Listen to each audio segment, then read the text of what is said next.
ओम श्री गुरुवे नमः। मरने के बाद हमारा क्या होता है, भाग 5।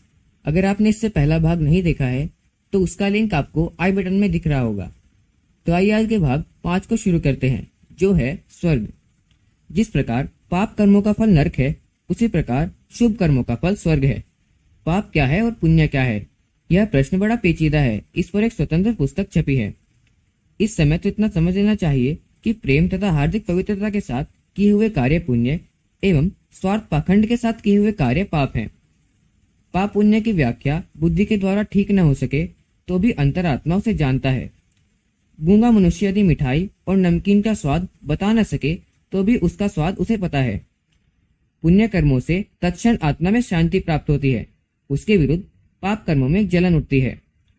मजहबी कर्मकांड मन की पवित्रता में कुछ सहायता दे सकते हैं, पर वे स्वयं कोई धर्म नहीं है। शंख फूंकने या घड़ियाल टनटनाने से कुछ धर्म नहीं होता। इससे मनोभूमि को पवित्र करने में कुछ सहायता मिलती है। यदि किसी का मन ऐसा दुष्ट है कि उसके अंदर दुर्भावनाएं ही उठती रहें, तो कोई भी कर्मकांड से स्वर्ग नहीं पहुंचा सकता।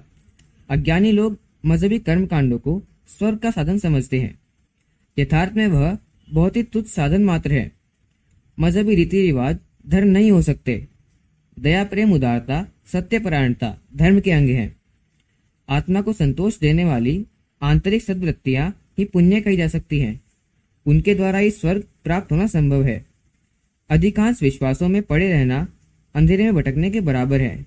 जैसे जीवन के अन्य अनेक निष्प्रयोजन कार्यों में हम अपना समय नष्ट करते हैं, वैसे ही इन मजहबी परंपराएं ऐसी ही हैं जिनमें बिल्कुल व्यर्थ समय बर्बाद होता है और उनसे परलोक का रत्ती भर भी प्रयोजन सिद्ध नहीं होता। शुभ कार्यों से आंतरिक प्रसन्नता होती है। यह प्रसन्नता परलोक में स्वर्ग रूप में उसी प्रकार प्रभुष्टित होती है जैसे पाप कर्म नरक के रूप में। नरक के विषय में जैसी हमारी कल्पना होती है, वे प्राय वैसे ही उससे मिलते जुलते दिखाई देते हैं। उसी प्रकार स्वर्ग की कल्पना भी सत्य है, क्योंकि स्वर्ग नरक हमारे आज के दृष्टिकोण के अनुसार कल्पना मात्र है, चाहे कल्पनाएं उस समय सत्य ही प्रतीत होती हो। स्वर्ग सुख भी नियत समय तक ही रहता है।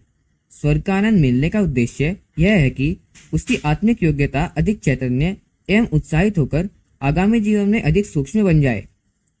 स्वर्ग सुख के अधिकारी जो व्यक्ति होते हैं, उनकी तुच्छ इंद्रिय लिप्साएं पहले ही शांत हो जाती हैं।